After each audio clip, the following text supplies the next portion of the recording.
그러나 이 같은 한국에 대한 보복 조치로 오히려 일본 경제에 악영향이 나타나고 있습니다.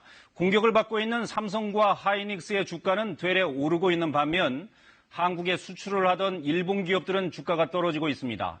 한국인 여행객이 줄면서 전세기 항공편이 취소되기도 했는데요. 일본의 보수 언론들조차 크게 걱정하는 분위기입니다. 도쿄에서 이승철 특파원이 취재했습니다.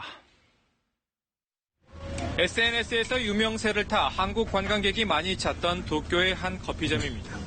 최근 분위기가 바뀌었습니다.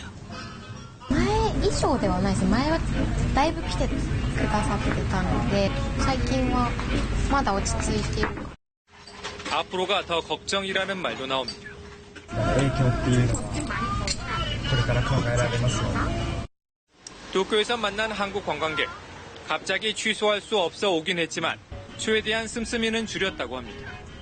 취소 수수료가 너무 비싸니까 가기는 가는데 뭐 물건 같은 거 좀 덜 사자, 쇼핑은 잘 안 하자. 실제 일본 여행 예약 취소가 늘면서 김포와 시마네 현을 주 3회 오가는 전세기 운항이 취소되기도 했습니다. 수출 규제 품목을 취급하던 기업들은 실적 악화 우려로 주가마저 떨어졌습니다.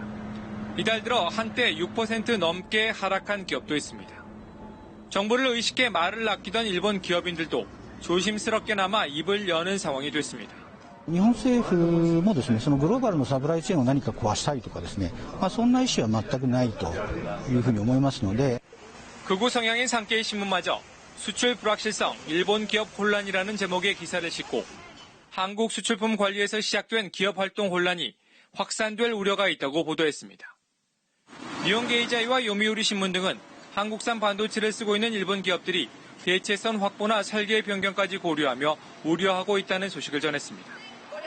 강제징용 문제 해결을 위해 노력해온 일본 시민단체는 이번 조치가 징용배상 판결에 대한 보복임이 명백하다며 일본 정부의 규제 철회를 촉구했습니다. 도쿄에서 KBS 뉴스 이승철입니다.